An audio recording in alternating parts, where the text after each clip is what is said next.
between Infinity Ward, between Treyarch, and between Sledgehammer. This is Sledgehammer's second full game. Their first one was 3 years ago with Call of Duty Advanced Warfare, which you might remember that was the one starring Kevin Spacey. Pretty well received. I thought one of my favorite Call of Duty campaigns of the last 5 or 10 years, personally.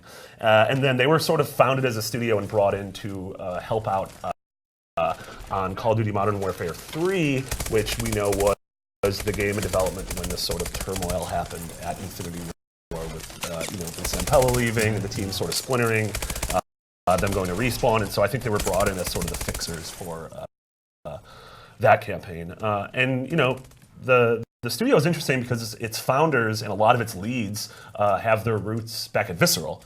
So a lot of the core leaders at that studio created Dead Space, which is an amazing game. I don't think Dead Space is going to have a ton in common with this game. Maybe Zombies mode. Well, I mean, sure, yeah. But at least these are people that can make a really great single-player campaign. Oh, totally. Yeah, the Advanced Warfare campaign, especially the Kevin Spacey character, he was one of those like villains you love to hate. Really great. So I'm really curious to see how they tackle. Obviously, this is very different than sort of the future tech and nanobots and whatnot of Advanced Warfare. But yeah, given the fact that we just, I don't think we're going to be seeing any of this in Normandy.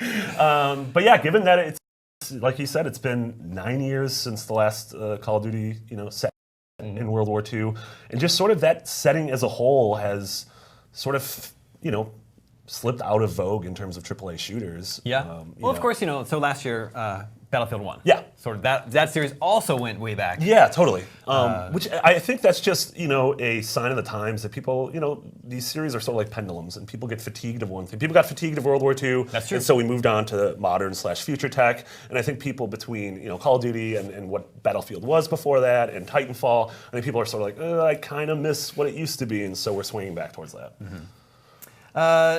So you mentioned this is the first World War II set Call of Duty since 2008. Yeah. In that time, there have been a few other World War II games. It did go out of fashion, like you say. There have been 4 Wolfenstein games released since 2003, although that's admittedly a different beast. Yeah, but I guess that's true. I mean, honestly, this generation, the big AAA World War II game has been Wolfenstein, which is very different alternate history, but still World War II. The Medal of Honor series vanished in 2007.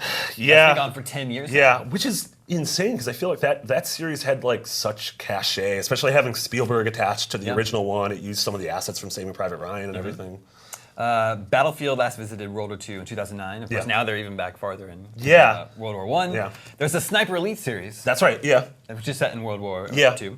And then there's this game, Battalion 1944, which was a big Kickstarter success. That's right. Because it came out trying to fill the void that had been left by Call of Duty, and everyone was really on board with that, and then Square Enix picked it up to publish it. That's right. But the game's still not out now, so now maybe Call of Duty's going to actually beat them to market. I would be really worried if I was that team, especially because it was a totally smart move. I mean, people were getting future fatigue and wanted to go back to sort of the roots of these shooters, but I imagine when that team saw this reveal and was just like, oh, really? It might be a little, they might be a little deflated, but we'll see.